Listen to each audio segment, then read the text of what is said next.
Ladies and gentlemen, please join me in welcoming to the stage Vice Admiral Peter Daly, U.S. Navy retired, publisher and Chief Executive Officer of the U.S. Naval Institute.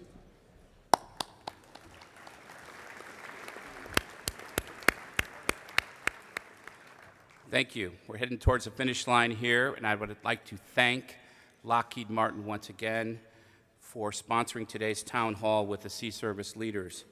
It's become a hallmark of West to end the conference in a discussion with the Sea Service chiefs. And I invite General Robert Neller, Commandant of the Marine Corps, Admiral John Richardson, Chief of Naval Operations, and Admiral Charles Ray, Vice Commandant of the Coast Guard, to join me on stage. Thank you.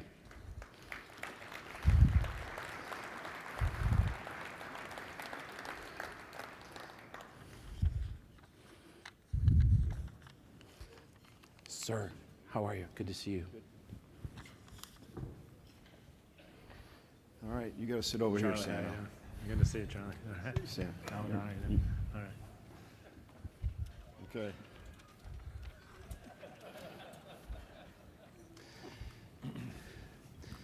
Well, again, we're very honored to have Admiral John Richardson, who's the 31st Chief of Naval Operations, General Neller, who's the 37th Commandant of the Marine Corps, and Admiral Charlie Ray, who's the 31st Vice Commandant of the Coast Guard, here today. We'll do a few questions up front. We'll get into a discussion, think of things that you'd like to ask. And the only request I have is that for today's town hall, I'd like to try to let the attendees from industry, maybe some of our enlisted superior performers, and some of our other guests get to the mic and hold off from the press questions for a bit. But so ponder your questions and we'll get started. And I'll get started here with Admiral Richardson. You know, we've heard you talk, about how the Navy is a learning engine, and how are you posturing to accelerate that development? No, thanks. That's a great question. And let me just pile on to what you say. And this is maybe the fourth or fifth time I've had the chance to be here at West. And every single time it just gets a little bit better, a little bit more substantial. And I think that this iteration, this instantiation of it really so. Thanks for doing everything that you've invested in it to make it that way. Well, thank you. Yeah. Hey, with respect to this idea of the Navy as a learning organization, a learning engine, I really think that as we move into this security environment, which is a very fast-moving environment, and we could go on and on about the metrics that would support that, we've just got to make sure that from an intellectual standpoint, from a material standpoint, from a creativity standpoint, whether it's prototyping and innovating our way forward, we've got to be learning faster than our rivals.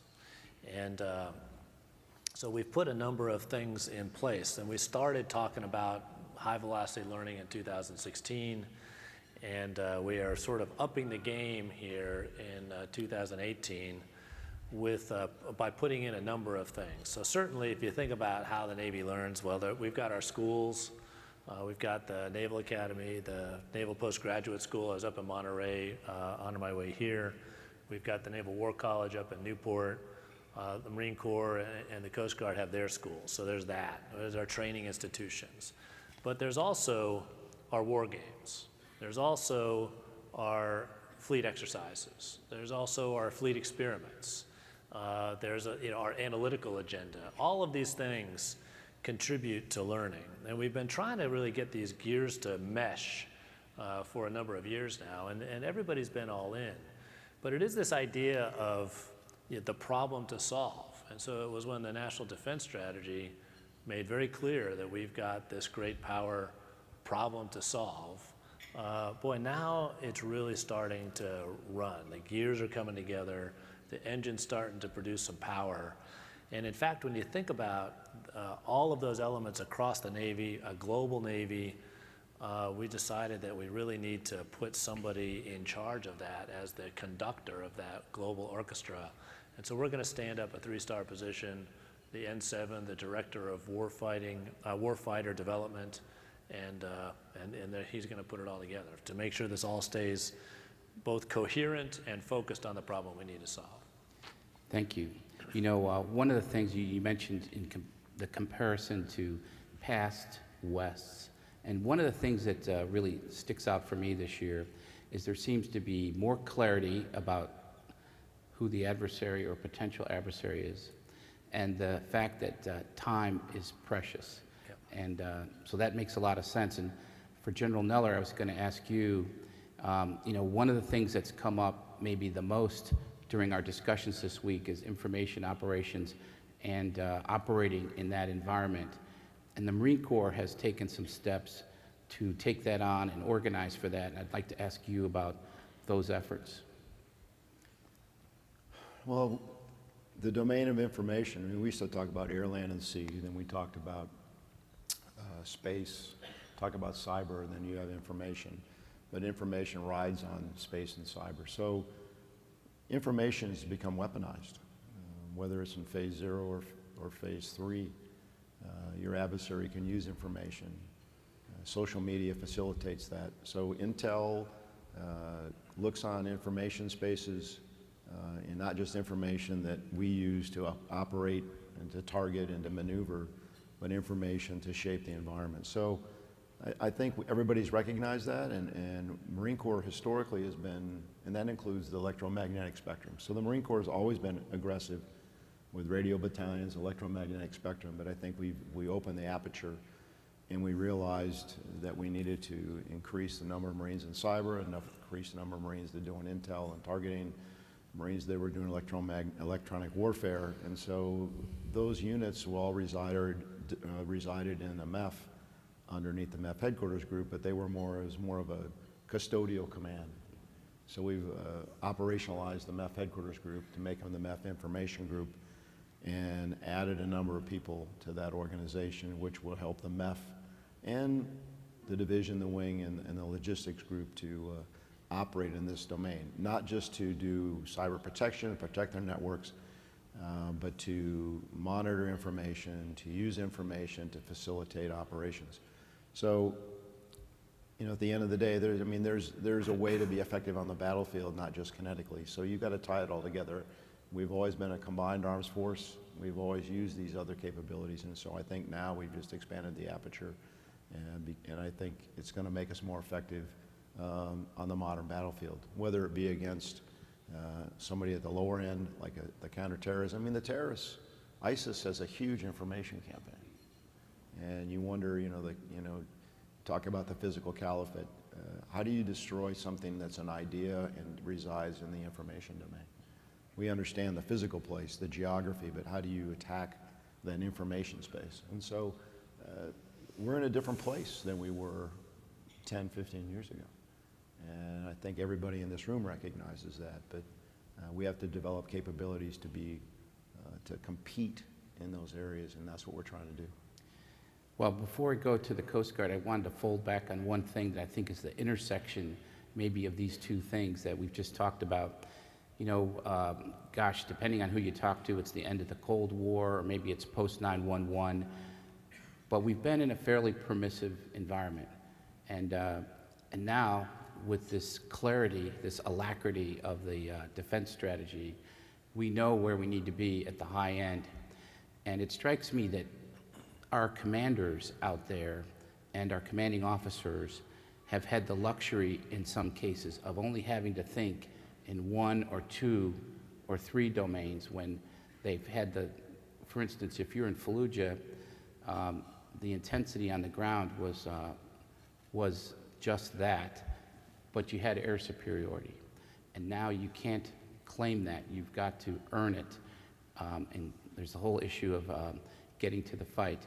So how do you change the mindset with learning and embracing new domains? The Army's calling it multi-domain operations. I'd say the Naval Force has always kind of been there.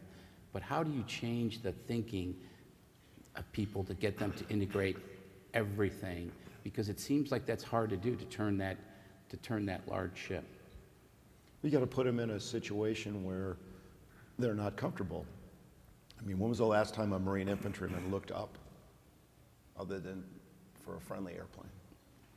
Now you got to look up for potentially enemy UAV or an enemy aircraft.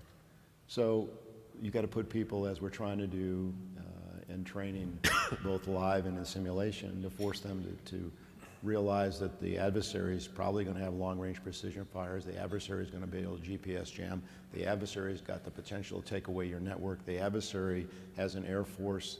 The adversary has the same capabilities that you do, and in some cases, the quality of those capabilities are on par, or maybe in some cases a little bit better. So, you're right, for the last 17 years, we fought a very worthy adversary, but they were fairly rudimentary. They believed in their cause and they're willing to die. And we fought them and we were very successful. Now we've got to put ourselves in a different place. So, I mean, that's kind of the dilemma that all the services, and to include our Coast Guard shipmates. You know, we've got to train, and we've got to provide forces for the current fight. We got to modernize the force we have because we've been running it hard, and we got to at the same time modernize this force for what we think might happen in the future. So the training environment, and it goes back to what the CNO is talking about, being a learning, growing, recognizing organization. You know, we train for a mission and we deploy the force, but we educate the force to recognize that the mission they're into might not be what they thought it was going to be when they left the pier.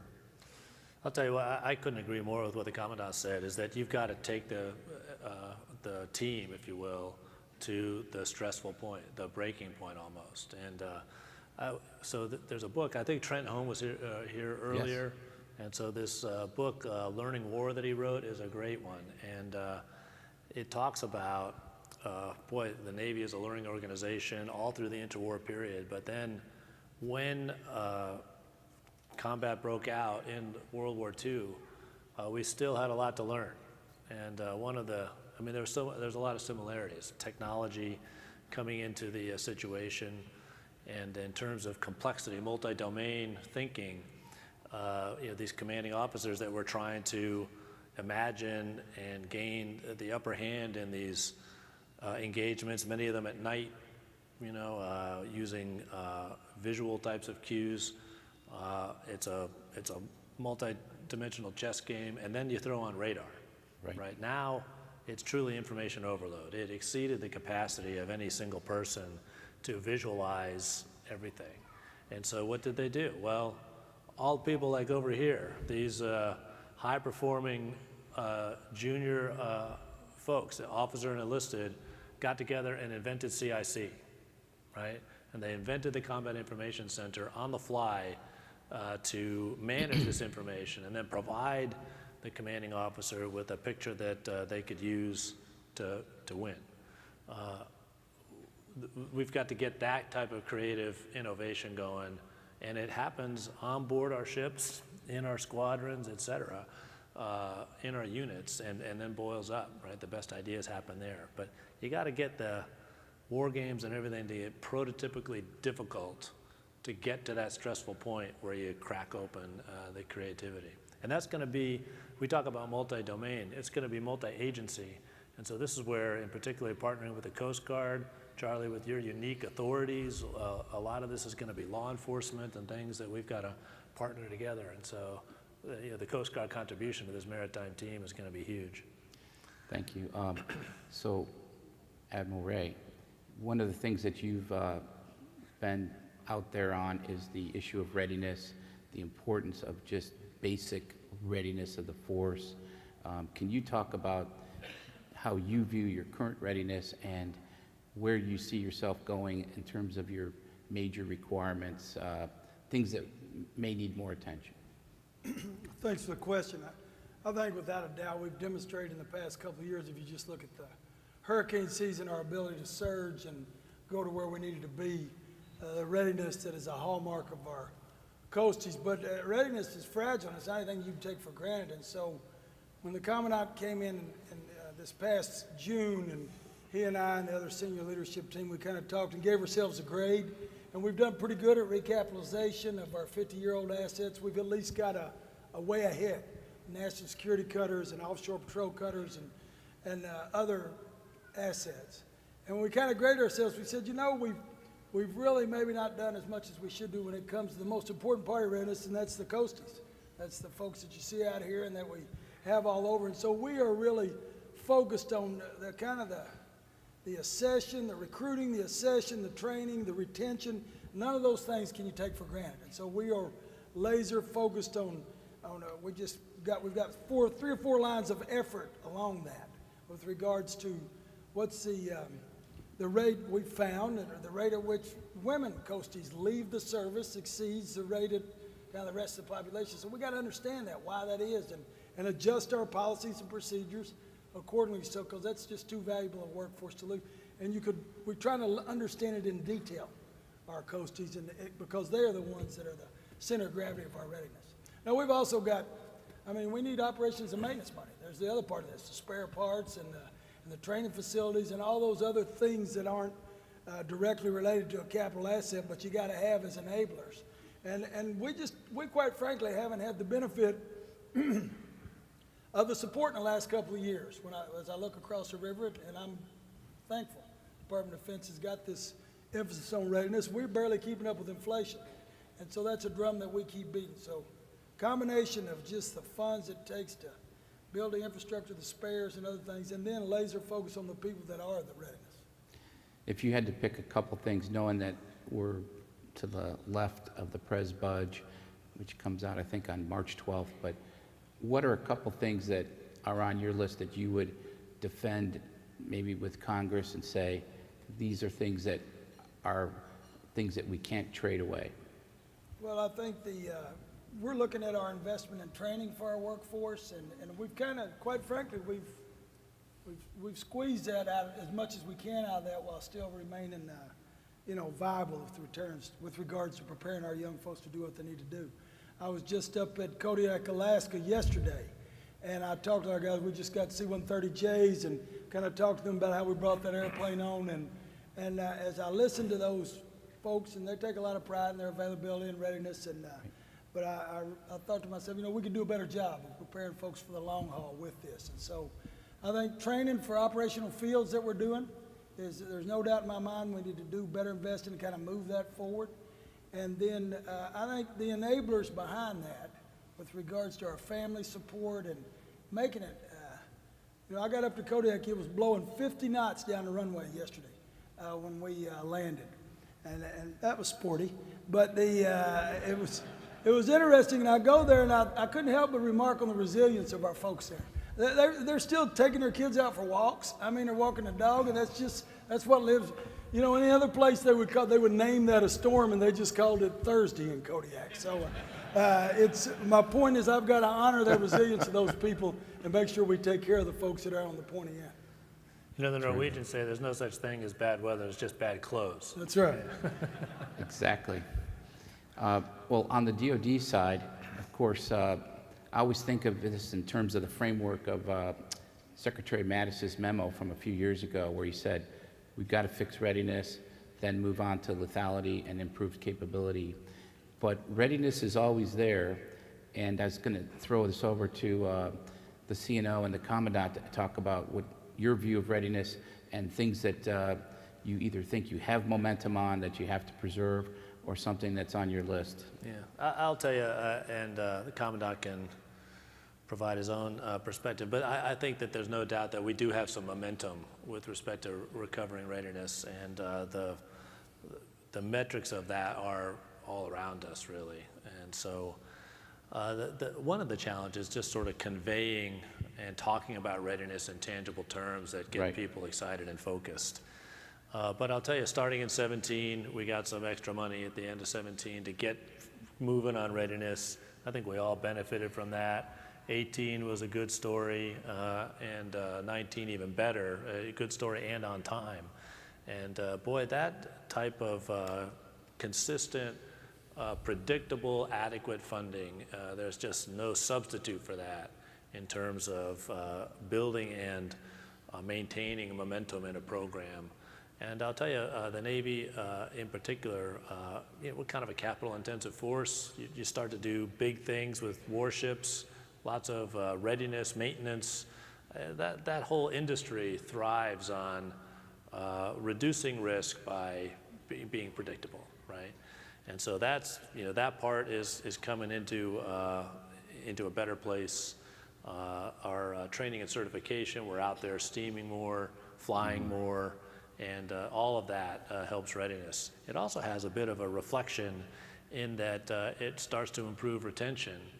I mean, our sailors, they join the Navy to go out Right. and do what Navies do, right? They want to drive around high-end warships. They want to fly high-performance aircraft, and the more that we can make those platforms ready to go do that, to submerge and do what submarines do, to get into cyberspace and do what information warfare folks do, we've got to have all of those pieces in place to let them go do that, and then it becomes a pretty satisfying experience, right? It becomes a pretty good life. You're working for a very noble organization. You're doing the thing you signed up to do. What could be better? No, I remember back when, in the early 2000s, when they were looking very closely, the Navy was looking very closely at the enterprise approach, and they found that there was the RAG squadron in Lemoore, and the maintainers were spending till 10 o'clock at night to move components and parts from one aircraft to another, and before you knew it, you were losing those highly trained maintainers. There was dissatisfaction, and I think we started to revisit that space, and with the BCA in 2013 and 2014 with the sequester. So it's good to hear that you think that we're on the right trajectory now. Not done yet, right? Yeah. I mean, this took us a while to get in, but we definitely are down track and making good speed. Thank you. General No, Neller, your I would view. agree with that. I mean, it's not happening as fast as we would like, but we're flying more hours, we got more aircraft ready. I mean, the forces that have been forward deployed and on the rotation, I mean, they've always been ready. Maybe not as early in their pre-deployment cycles we would like, but they've been ready. It's been the depth and the capability in the bench, those that are getting ready to go and those that just came back. And that's always a problem because you've got manpower, personnel turnovers and things like that. So as the CNO said, I mean, money is not the end, but it is sure does help. And so and it helps the people in this room because you got to hire people, you got to put workers on the line, you got to train them, and if you can't count on there being a source of income for you to hire the workers and build the parts that we need, we're not going to have readiness. I mean, we still struggle with some parts availability. Like I said, we're doing the current mission, we're trying to fix the stuff that we got that's legacy, and we're trying to buy new. And that's a real difficult, there's always puts and takes and trades and things like that. So, but I think we're in a much better place, but it is fragile, it could go away. I mean, the fact is the Budget Control Act is still a law of the land until 2021. And so here we are in fiscal year 19. I really appreciate the fact that you know when the president budgets due, because I have no idea. And so, because that ties to when we have to go testify. But for the last time, boom.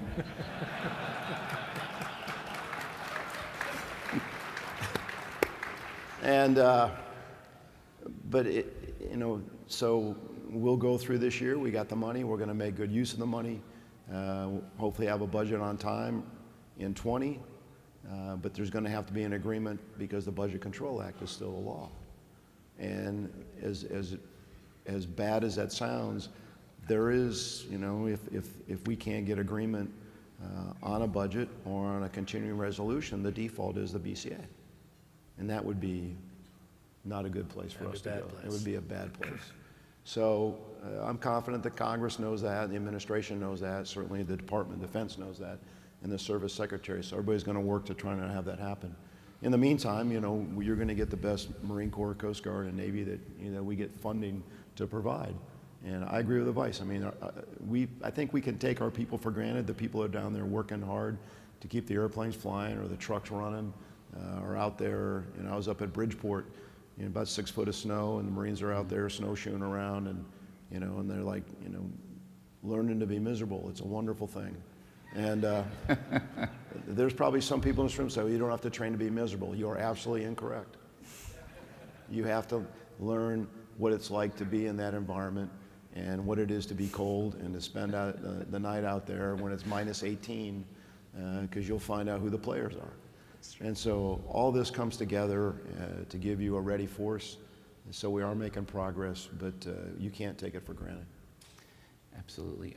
I'd like to shift a little bit towards the great power competition side for a moment. And, you know, on the Coast Guard side, you've got Cutter Bertolf out there right now in the Pacific, attached with and working with 7th Fleet. Can you talk about your perspective as from the Coast Guard side of how you contribute with the new order and the new relationship with China and what that means? We've been, as you said, Pete, we sailed Bertolf during, that was right during the height of the lapse in government, and those folks, that was a tough goodbye on the pier. But anyway, we're past that. And they sailed there, so there's kind of two parts to the Coast Guard's engagement. First of all, we've been in the Indo-Pacific for 150 years. We've been over as far west as you can go and as far south as you can go in that ocean, and as far north as you can go. And so we've been operating there. And over the course of the last 30 years, we've been the leaders of these multilateral organizations like the North Pacific Coast Guard Forum and the Arctic Coast Guard Forum. And so we literally have these cooperation with our near-peer competitors that are right now, it's heating up, you know, and Right. and that's a result of our authorities and law enforcement, our authorities for all the different other missions that we have on the high seas. And these relationships have kind of borne up through good times and bad. And I think they're a living example of the cooperate where you can. And that's what we're doing. Now, on the other hand, we train with the Navy. We don't consider ourselves a small part of the Navy. We're the world's greatest Coast Guard. So as that, we intend and we train to be complementary to what the Navy's doing. We send a Coast Guard major cutter to RIMPAC, and our guys work up. We've got down, of course, with SOUTHCOM down in the East Pac. We are the detection and monitoring and interdiction arm of Southern Command. And I could go around the globe, Northern Arabian Gulf. So we train and work up and exercise with the Navy, and we're prepared to exercise whatever parts we have. I think what we really bring out there, and this deployment is what I hope to bring. The Coast Guard, we demonstrate kind of legitimate, professional, rules-based maritime operations out at sea. And they look at us a little differently. Right. Just because the color of our ships or their past history with us. And so I'm optimistic. I mean, it's not going to turn the world upside down, but it'll help, I think, the cause. And that's why we're out there. Haven't we had a program, you know, with the Chinese for, I think it's coming up towards 20 years, where we've had Chinese shipwriters on Coast Guard ships out there routinely? About once a year, there's a time of year when the bad guy, the pirate fishermen, operate in the North Pacific. And so that's been a constant mission. And most of the time, not always, but most of them are Chinese fishermen that are the guys that we're after. So it has been very advantageous for us to have, if I'm going to board a Chinese flagged vessel, to have a Chinese law enforcement officer on board. Now, we're looking at that now. The world's changing a little bit, and we've got to look at that through the eyes of the nation with a different focus, and that's what's going on right now. But that's been advantageous for us over the years to have that kind of connection with them. I think it's a great example of the unique position that you're in with your authorities. Well, if we think about expanding the competitive space, you know, that phrase is in the National Defense Strategy. I think the maritime partnership between all three of our forces, but particularly the Coast Guard, because they get into, like I said, law enforcement authorities, and they have partnerships in history that are different than ours. That helps us to expand that space quite a bit. Well, I'd like to keep on this theme, but this one statement from the NDS, the National Defense Strategy, stood out for me. It said, "Today we are emerging from a period of strategic atrophy, aware that our competitive military advantage has been eroding." So to continue with the DoD side of this, we've talked about readiness. How does the Navy and the Marines feel about the steps and advancements in lethality and capability? Yeah, I'll just pick up where I think Secretary Gertz left off in terms of we've got to be doing some tangible things to speed the process up. And he, I think, gave some great examples of where he's really been effective at making things move faster.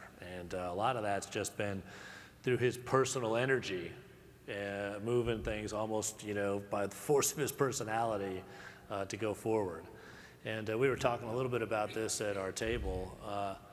It may be a strategic Achilles heel of our system that it is just not biased towards quickness and agility. And so it's not because anybody's out there trying to purposely slow it down, it's just the system is where it is. We've been incentivizing different things. So right now, I will tell you that speed to market, speed to the fleet matters. Particularly with some of these decisive technologies, information technologies, electric weapons, high energy lasers. You don't want to be the second Navy on the water with the high energy laser, right? And so this idea of speed matters. We've got to get that sense of urgency. Everybody in the system has got to be biased towards, okay, we're going to study this, then we're going to make a decision to do it, and then we got to do it, and we've got to go fast. Material matters, and the first to the fight with the best stuff, that's a significant difference. We got to do better there. So. General Neller?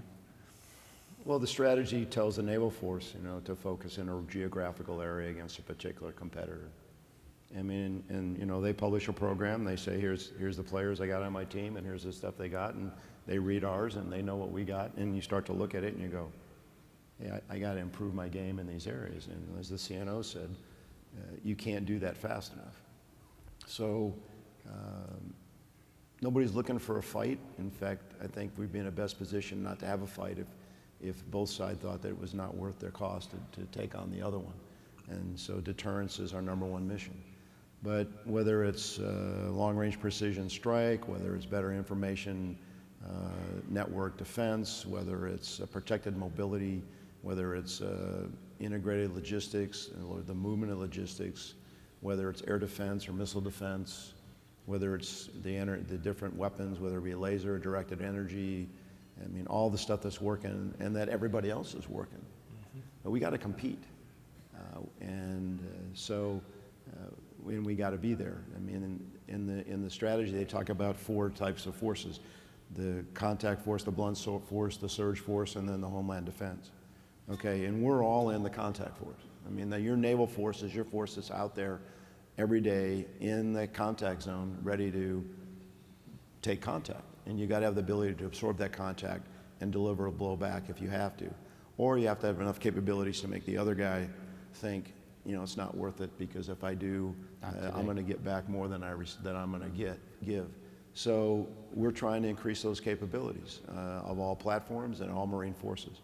And so part of that naval force, I mean, that's what we're looking at. And it's the concepts that we've developed together: littoral ops, contested environment, expeditionary advanced-based operations. These are naval concepts, and that where we try to fight as a naval team to control the sea space and deny it to the adversary, and at the same time have our network. So I mean, there's a lot of really interesting stuff going on. I agree with the CNO. Sometimes the acquisition system just doesn't seem to work in our favor, and because speed is important, and because you don't, that was a great line, and you don't want to be the second one with anything. And the historical example where we've gone out and we've learned, and maybe we took a loss in a certain battle. I don't want to lose to learn anymore. Okay, we can't afford to lose and then, oh yeah, we didn't know that. We're supposed to train and learn, because when we go out there, we might just have one shot at this. And if you got one shot, and we got to win. So there's no doubt that everybody's focused and paying attention to that. But I mean, the time in our history where we could have had something and then we could recover, I'm not sure the environment is going to be that forgiving in the future. Well, for Admiral Ray, to me, when I think of improved capability for the Coast Guard, I think of one thing: icebreakers. And when you look at the Arctic, that space up there, the importance of it, the fact that, because of the situation that there's more and more sea space up there, more and more maneuver space, and it's pretty evident that, at least to people, I'm sure, sitting here, that you just can't not be there. So where are we on the Coast Guard's efforts to improve that situation and stake that out as a priority for procurement? Well, I haven't been on my computer in the last couple of hours to see exactly where the budget was on that, but and we're this close to getting the funds we need to execute the acquisition of the next heavy icebreaker.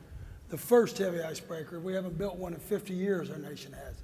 So just the underlying, I think everybody gets it, there's an ocean where there used to be ice. Everybody gets it that there's geostrategic competition up there that didn't exist as recently as 10 years ago or 5 years ago. And so what the Coast Guard does is provide access and presence, and we need heavy icebreakers to provide both of those year-round, in the Arctic specifically. So we're this close. We expect to award the contract for, you know, detailed design and construction sometime this third quarter of this year. And working with the Navy, it's been a great partnership. We've got an integrated program office, and Assistant Secretary Gertz came and went through one of our program reviews the other day, and that's the kind of support we're getting. So, and we are further along on this acquisition, which is pretty complex by Coast Guard standards.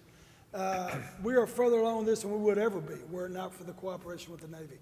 And the backside of this Coast Guard cutter Polar Star is supposed to arrive, well, she won't get back home for another month, but she's been down in McMurdo in Antarctica, breaking that out for the last few weeks. And so, and she is, that is a testimony to extending the life of a ship that we don't want to repeat that model. It's just been too long. No, it's 50 years is a long time. I think aircraft carriers, maybe, but small ships, not so good. And aircraft carriers get that great midlife, you know, Yes, rehab. renovation really is what it is. It's refueling and topside and everything gets done, so. Well, I'm going to ask one more question, and then I'd like the audience to think about coming up to the mic and turn it over to you for your participation, which we welcome. And just a quick question, you know, many this week have discussed the impact of new technologies and innovations such as additive manufacturing, artificial intelligence, autonomous systems. Also, we've heard a lot about the competition for talent in some of these technological areas. And so just wanted to ask maybe Commandant Neller to start with that, but that's, it's clear we are going in this direction. How do you feel about your ability to get after those types of areas for the Marine Corps? Well, the additive manufacturing, we've been after this for 3 years, and I think everybody has, but I mean, to me, it's the most disruptive capability we could procure to kind of untether ourselves as an expeditionary force from the supply system. And as the technology, the machines to print in polymers and now in different metals get smaller and hopefully cheaper, you're going to see a proliferation of those things everywhere. So I got a Marine over here telling me if I give him $16 million, he can like build a space shuttle or something. So, and so I may take him up on that after I get $3.4 billion to fix Camp Lejeune. But you know, these things are happening. They're happening around us. I think we're part of it. I think some of the things are easier to operationalize, like additive manufacturing now. What we do with artificial intelligence, what we do, CNO mentioned directed energy and lasers, that's happening. Whether it's hypervelocity projectiles, whether it's you know, ability to put things in space, increase the resiliency of the network up there. I mean, there's a lot of stuff going on, and we're all in within capability. So it's a great time to be in the military because we're at the front edge of a lot of these technologies, and we've got great, really smart people that, you know, that want to be in the service, and we've got to provide that capability for them to use their talent. And whether they stay for 4 or 40, eventually they're going to get out and they're going to go out and work for industry or do whatever they're going to do. And like all of us, I mean, you know, people ask me what you think about as you get near the end. I mean, it's been true when General Krulak said, we make Marines, we win battles, and we send better citizens back to the nation. I could say that about all our services. And we're blessed to have really good young men and women that will still want to join and wear the uniform. And they're going to go back in society and they're going to contribute. Now there is competition for talent. And Marines know there's no way that we can pay them what they're worth in the civilian market. So we got to figure out other ways to incentivize their desire to serve, whether monies we can give them or other benefits, or just give them the best gear because they really enjoy what they're doing, or the responsibility of being able to be a leader. So there's a lot of stuff going on, and it's really exciting. It is. So, give you a crack at that. Sure. I've been talking a lot about just a recent trip I made to our boot camp up in Great Lakes. And, the Navy's growing, right? We're on our way to a bigger Navy, more powerful Navy, and a big part of that is the people. And as you pointed out, the skills that are going to move our Navy, Marine Corps, and Coast Guard forward some of them are the same that got us here, and some of them are quite different in terms of moving forward. And then there's just the competition for the talent. It's a very small portion of the population that has the physical and academic and all the skills and the propensity to serve, and that's a very hotly competed for cadre of our nation. So I was up there, and if you ever want to just get completely inspired, I just recommend you go up to Great Lakes and watch a boot camp graduation. We do it every Friday. And this particular Friday, and each one of our services does a similar version. This particular Friday, we were graduating 1,070 sailors to enter into the fleet. And I will tell you that if you haven't been to Great Lakes in the last 6 months, you really haven't been to Great Lakes. Because in response to this great power competition, we've been ratcheting up I would say the toughness factor of what it means to graduate up there. And we've been making physical standards more challenging. We've been doing a tremendous amount more damage control, firefighting, line handling, team building, skills that will make that sailor much, much more able to be part of a combat team when they report to their first command. So it's harder to get through boot camp than it's been in a long time.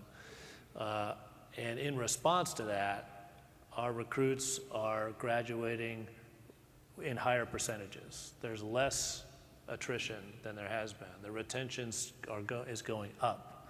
And that's the macroscopic graduation rate, but also even the day-to-day number of recruits that are sick in quarters and don't feel good and want a day off, that's going away, right? This team is really responding to this higher standard, this challenge. That's why they joined the Navy or the Marine Corps or the Coast Guard, right? There's lots of options that they have. To the point that Bob made, they could write their check and go anywhere in the world. They came here. And so they've really been, it's really been an inspiring thing to watch this cadre of our youth respond. You got to ask yourself why, because the Commandant said we can't pay them as much, and oh, by the way, as a bonus, we're going to separate you from your family for 7 months out of a year and forward deploy you. And I think it has to do with this thing I talked about over the VTC at the beginning, the value proposition that the services provide, this sense of purpose, of doing something bigger than yourself, a noble calling. So we have to make sure that we behave consistently with that talk.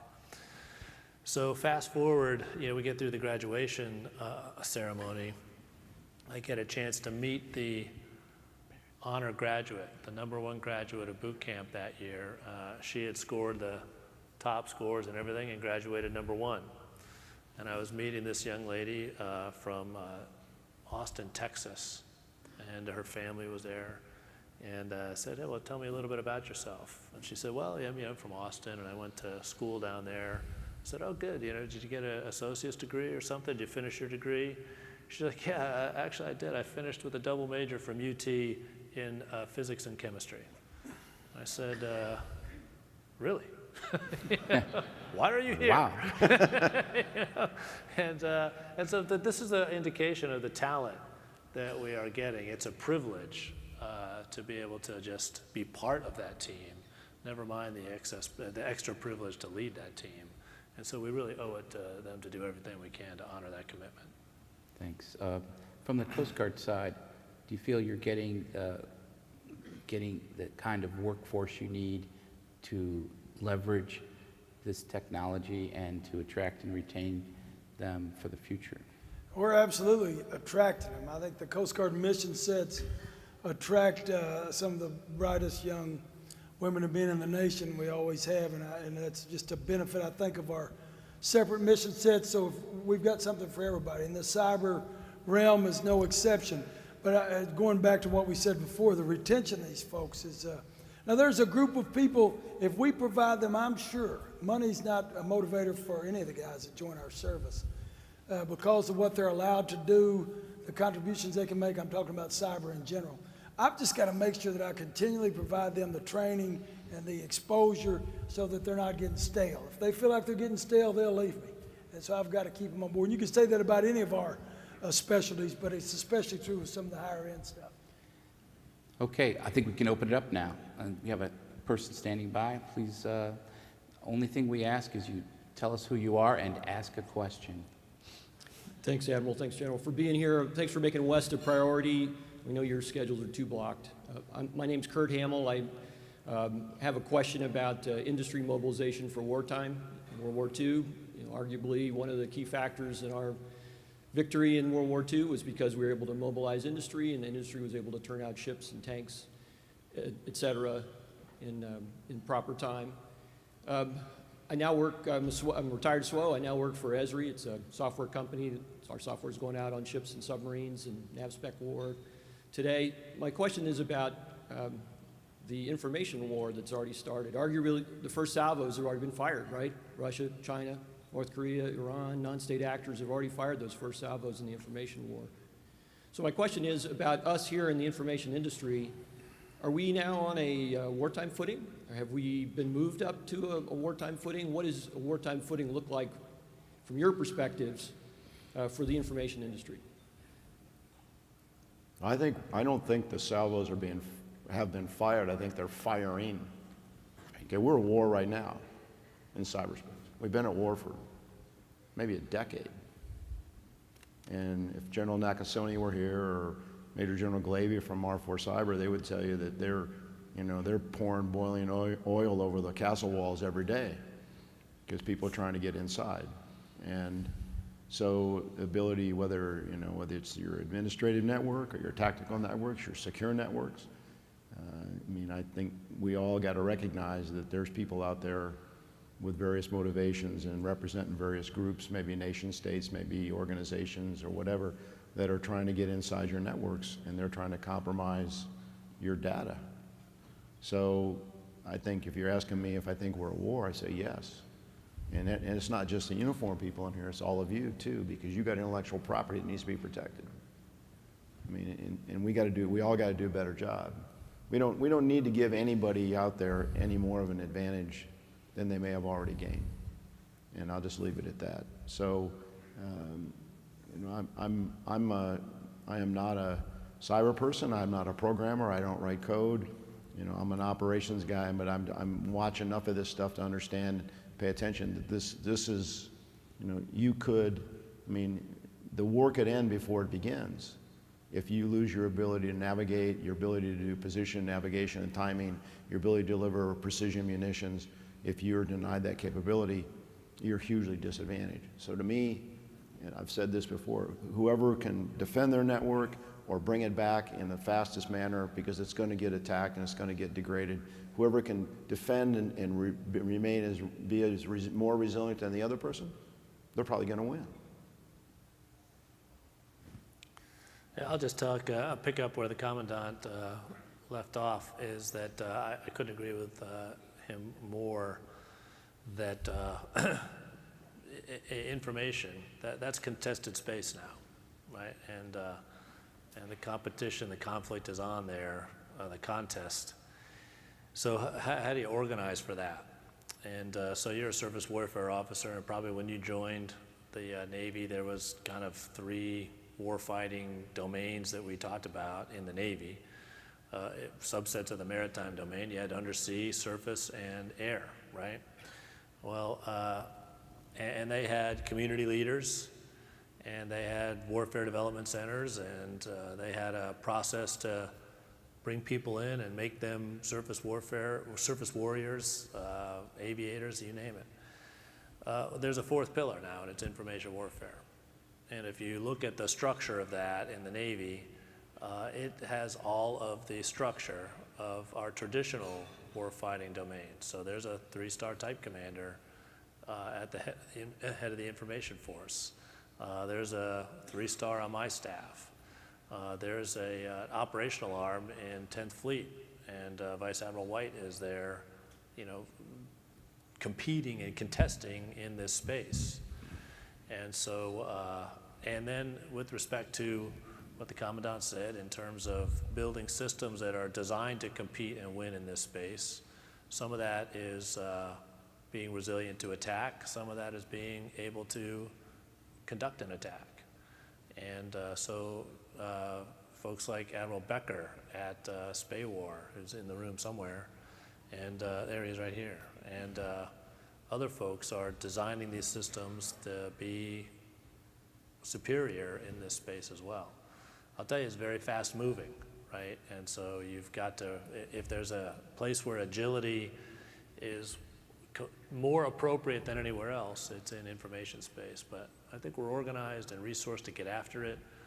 We just have to get that speed up to a relevant speed for this competition, this contest. Admiral Ray, anything to throw in on that? Yeah, I think that, and this is not just a dot mill thing either. The maritime transportation system, which our national defense depends on to move all the equipment and people that we need to move, it is a just-in-time system that is just as vulnerable as any other system in the nation. And I recall a couple of years ago, I was the commander out of the Pacific area, and I'd look out over the anchorage in San Francisco Bay, and they had a longshoreman strike, which was didn't have anything, thankfully didn't have anything to do with us. But and the ships at Anchorage just grew day by day. Within less than a week, we had 20 ships at Anchorage. The average is about 4, and that was a longshoreman strike.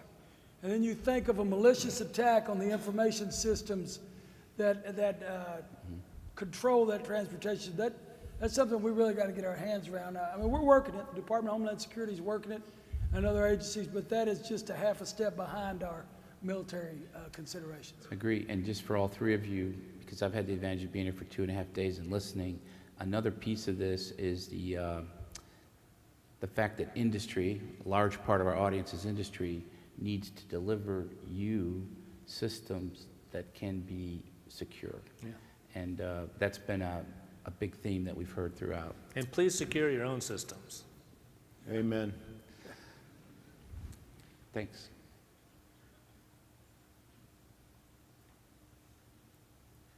I'm Dennis Riley with Gigamon. I too was going to ask about information operations, so maybe we can take a different tack. I was interested in hearing more about defensive cyber operations and the cyber protection teams in particular. And given all the trade-offs with priorities, where do you rank cyber? Because obviously we can't afford everything we like. And anything you can say about planned investments going forward in DCO and CPTs would be appreciated. Yeah. Well, I think Admiral Daly asked a question, hey, what characterizes your request, right? What are those things that are high priority? And, I've learned from Admiral Lesher here in the front of the room, the biggest priority is balance, right? And that, I think, is the path to power in a naval force. And so we'll consider cyber, as I said, what greater demonstration of our priority is the entire creation of a warfare area, right? And everything that we've invested into that. So I think that our actions have signaled that this gets a high priority. The manning of the cyber protection teams and everything is right on track. It's probably not enough at the end of the day. We're taking a look at how many of those people we need doing that mission analysis, but I think that you can count on that being a pretty high priority for all of us. I'm pretty safe speaking for everybody up here. Thank you. Okay, thank you.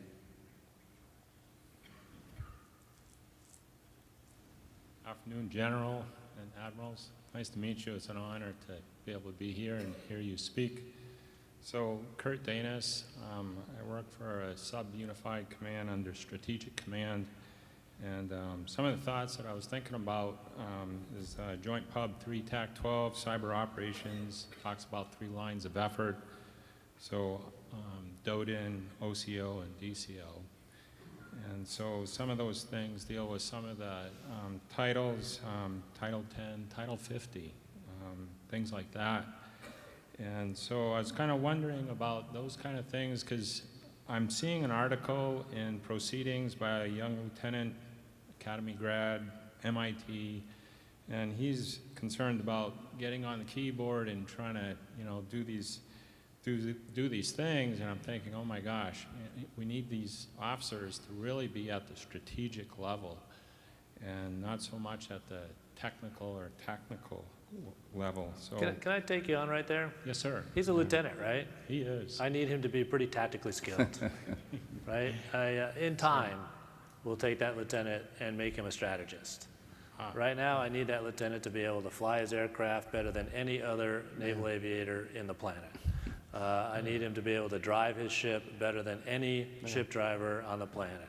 I need him to be able to dive his submarine, fight his cyber team better than anybody on the planet, right? So in time, we'll get to make that lieutenant a strategist, but his mind is probably, if he's focused on being the best cyber warfare officer, right, it's probably right where I need it. And in fact, he was talking about that and how his peers in the sister services. But wait, there's more. Sister services are getting like 6 months of training, but he only got like 2 weeks. So, Really? Right. So AFIT, Air Force Institute of Technology, they have a pretty great course. I've been through it myself.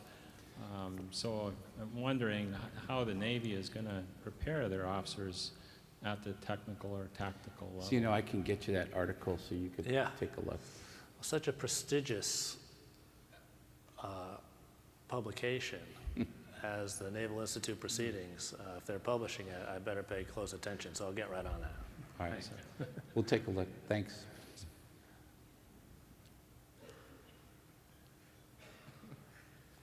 Good afternoon, General, Admirals. Thank you for your great comments and your exceptional leadership. You said General. I'm not with him. My name is Everett Hayes. Thank you. My name is Everett Hayes, and I'm with Suss Consulting. I was really listening to you when you talked about the multidimensional warfare aspect of things. You can't swing a cat around here, a dead cat, without hitting somebody that's talking about cloud or cyber at AFCEA West. The thing that I'm worried about and would ask you about is recently we heard Mr. Putin talk about this hypersonic or hypersonic missile that can kill a ship. We don't know if it's true or not. I read an article just recently about anti-submarine warfare, how we were kind of having some problems there, some issues with the possibility of a torpedo coming in and destroying an aircraft carrier or a ship. So what I wanted to ask you is, are we focused too much on fighting or learning to fight the cyber war when our adversaries may be coming up with some kinetic things that, you know, back in the day when we used to set Zebra on a ship in GQ, we worried about the kinetic thing. And I just wonder if you think we should maybe be focusing a little bit more on the kinetic things that may be coming from our adversaries as well as those cyber attacks that we know are there. Yeah. You know, again, it goes back to balance, right? And so I think that as you appreciate the Navy's approach with partnering with the Marine Corps as always and the Coast Guard, you would find that it's a pretty balanced portfolio. I hesitate to get into the specifics because it just gives away too much information.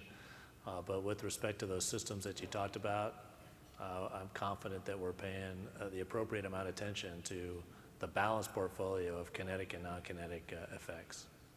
Thank you, sir. Mm-hmm. Thank you. Good afternoon, gentlemen. Paul Zolja from Task and Purpose. Hey, did you hear my announcement at the beginning? I believe you said sort of reporters go to the end or something like that. Or The end meant the end. The end? Yes. Could we?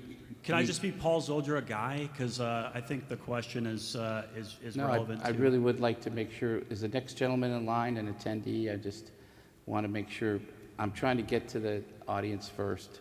And CNO said he'd stay behind, for instance, answer questions. And so I'd like to do that. And Thank you. is General Neller staying behind as well, sir? Well, I don't know. Depends on what the question is.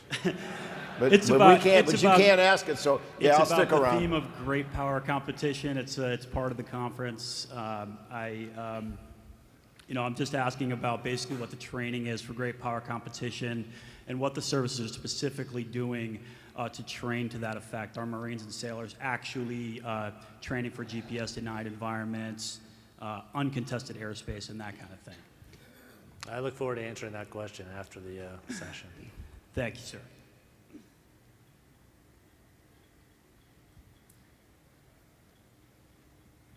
Good afternoon. James Harkins, a retired Marine. Last year I asked a question about population and manpower. Vice Admiral Reyes, your question about icebreakers is exactly the question that I asked about 2 days ago. Last year the CNO asked about 30 ships and 20,000 more sailors. Congratulations on getting your 20,000 more sailors. My question is... 40,000. Okay, 40,000 is better than 20. Can't go along with that. Can't go I along agree, with about that. twice as good, if my math is right. Thank you very much. For the Commandant of the Marine Corps, though, I'd like to talk about acquisitions and contracting in two different realms. Number one, I understand the realm at Camp Lejeune, North Carolina, and the natural disaster that took place there. My question also dovetails with how are we doing with the privatization of military housing at Camp Pendleton, where I understand some electric meters are plugged into street lights. Some of them are plugged into two different units, and there's only one meter bill. How are we doing with correcting some of those issues on the morale side, which I'm sure all these folks over here are concerned with too if they're in base housing at Camp Pendleton? So I've investigated that because I've read all those stories too. And so everybody up at Pendleton, if you think because we were directed by the Department of Defense to go to this energy program where you would baseline where you lived, and then based on the type of house you lived in, you would be prorated your electricity bill, where you might have to pay or you might get a rebate. Amazingly, people that live on base who worry, if we live on the same street and he's got 3 teenage children and my spouse and I are never home and he's got something else, I don't know why he gets a rebate and I got to pay $25. Although if I lived out in town, he seems to be concerned I'm paying San Diego Gas and Electric like $450 a month for my utility bill, but that's another story.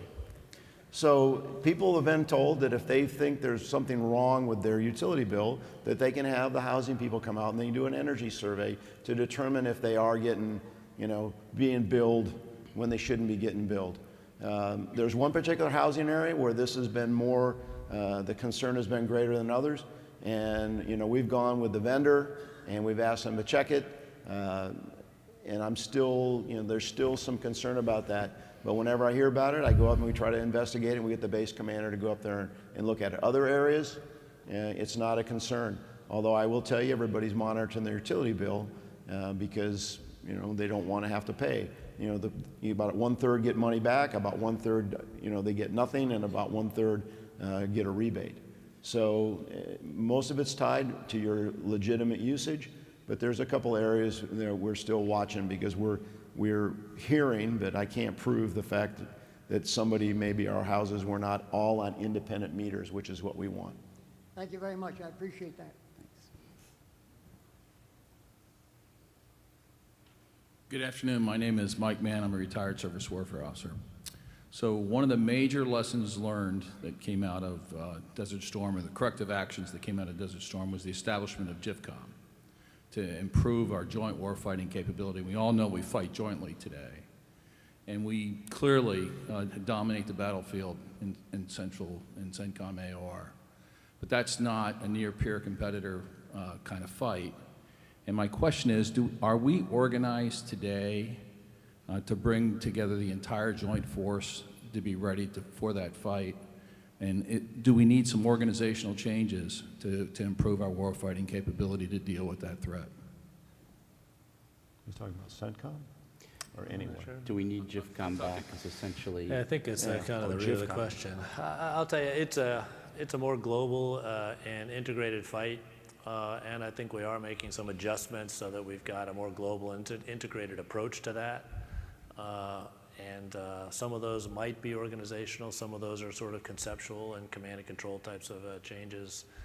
But it's a constant assessment and adaptation process that goes on to respond to the security environment. So I think we're in pretty good shape. It's a responsive process. No, I think of the Joint Staff, and I was there when JIFCOM was disestablished. The J7, which is the training arm of the Joint Staff, all the folks down at Suffolk, they never left. So there is a capability to train at the joint environment. There's people down there that travel around, they exercise the COCOMs, they exercise the fleets and the MEFs and the numbered armies and the numbered air forces, and they make them do their Joint Task Force certification. So that's there, and that's what JIFCOM did. You know, and I believe there's enough recognition. I mean, there isn't of a requirement to be able to operate in a joint environment. Should never take that for granted. I mean, our ability to operate jointly, we've been doing it for 17 years, but more at a lower level.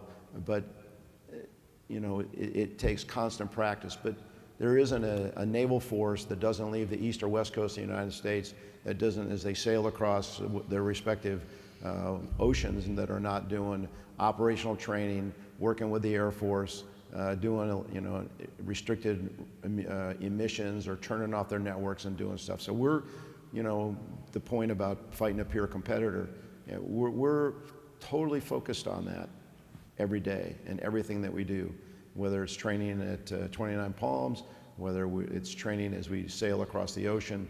I mean, we're working this thing all the time. Okay, thanks. I'm afraid this will have to be the last question. We're also going to save time for the press at the end to come up and talk to the chiefs if they have some questions. So this will be our last question before we wrap.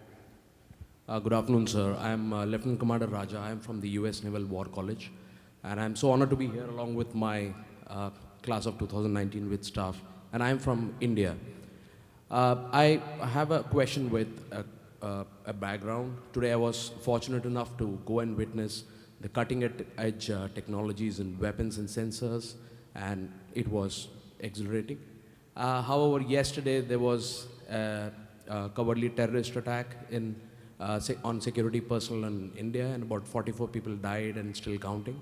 Now, what intrigues me is how has technology worked towards asymmetric warfare?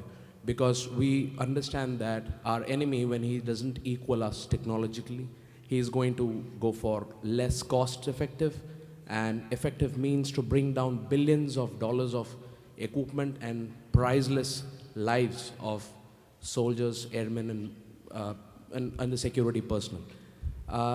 Also, I see that the conventional weapons which we use for warfare, we try to apply that to counter terrorist and asymmetric warfare.